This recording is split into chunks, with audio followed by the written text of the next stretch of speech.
लाखों की भीड़ थी, कैमरे लाइव थे।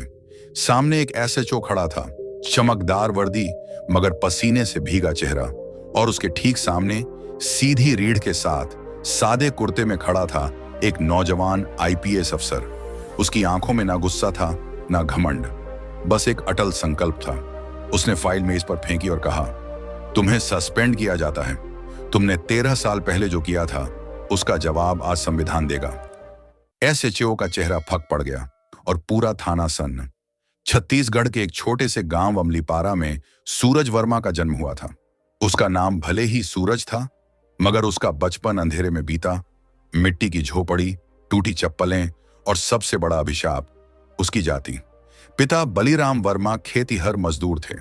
मां कमला देवी दूसरों के घर बर्तन मांजती थी। लेकिन सूरज की आंखों में एक सपना था, वर्दी पहनकर न्याय लाने का। उसके गांव का सरकारी स्कूल, या यूं कहें एक जातिवादी अड्डा था। हेडमास्टर उसे चमार का लौंडा कहता, टिफिन छूने नहीं देता। लेकिन सूरज हर अपमान को याद करता और खुद से कहता, एक दिन ये लोग सलाम करेंगे। साल था 2000। सूरज तबे 9वीं में था।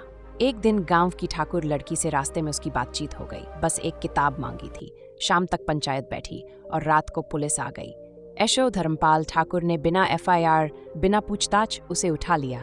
थाने में उसकी पिटाई हुई, बेल्ट से, बूट से, और उसके पापा को बुलाकर कहा गया, अपने बेटे को समझा नहीं सकते, औकात भूल गया है ये। बलिराम वर्मा रो पड़े, साहेब, पढ़ने लिखने का सपना देखना गुनाह है क्या हमारी जाति के लिए? शो ने उनकी बात पर हंसते हुए थूक दिया और सूरज से कहा, तेरी वर्दी की औकात बस बेलन तक है, आईपीएस बनने के सपने मत देख। उसी रात सूरज को बेल मिली, लेकिन उसके पिता की रीढ़ टूट गई थी, ये लातों से नहीं, समाज की व्यवस्था से। सूरज ने उसी दिन भगवान बुद्ध की तस्वीर के सामने कसम खाई, अब ना सिर्फ पढ़ूंगा, ना सिर्फ पास करूंगा, मैं आईपीएस बनकर इसी सिस्टम से लड़ूंगा। उसी एसओ को सलाम नहीं, सस्पेंशन दूंगा।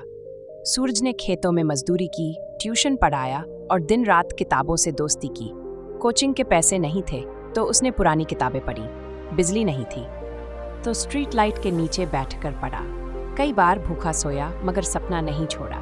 2002 में उसका चयन यूपीएससी में हुआ, रैंक 127। ट्रेनिंग के बाद पोस्टिंग मिली उसी जिले में बिलासपुर, और उस थाने की जिम्मेदारी मिली जहां 30 साल पहले उसे अपमानित किया था।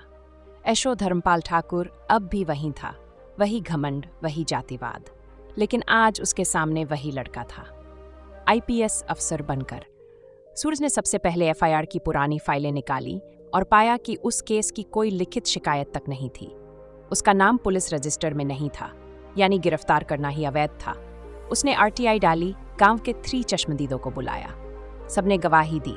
शो ने जातिवाद में गिरफ्तार किया था। लड़की के पिता ने कभी शिकायत नहीं की थी। अब सूरज चुप नहीं था।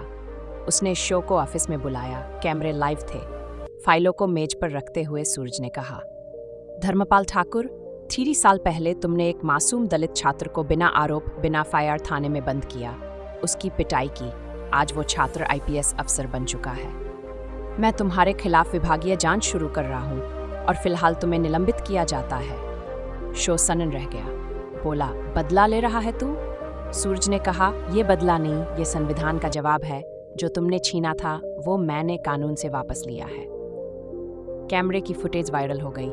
सोशल मीडिया पर एक ही नाम ट्रेंड करने लगा, जस्टिस बाय शिवराज। हर न्यूज चैनल पर यही चर्चा थी। दलित आईपीएस ने शो को किया सस्पेंड। कुछ चैनल बोले नया सिस्टम आ रहा है, कुछ बोले ये तो संविधान की जीत है। दलित, बहुजन समाज, छात्रों, मजदूर संगठनों में नई चेतना जगी। सूरज एक प्रतीक बन गया, उम्मीद का, इंसाफ का। उसने एक प्रेस कॉन्फ्रेंस में कहा, मैं ये कार्रवाई किसी जाति के खिलाफ नहीं, एक सोच के खिलाफ कर रहा हूँ, जो मानती है कि दलित सिर्फ आदेश मानने के लिए पैदा हुए हैं। मैं उस सोच को मिटा रहा हूँ और बाबा साहब के संविधान को जिंदा कर रहा हूँ। धर्मपाल ठाकुर को निलंबन के बाद जांच का सामना करना पड़ा और जल्द ही कई पुराने केसों में उसकी संलिप्तता सामने आई। घूस, अवैध हिरासत, दलित उत्पीड़न। अब उस पर मुकदमा चल रहा है, लेकिन सूरज रुका नहीं। वो अब स्कूलों में जाकर बच्चों को पढ़ाता है कि वर्दी का मतलब डर नहीं, सुरक्षा होता है।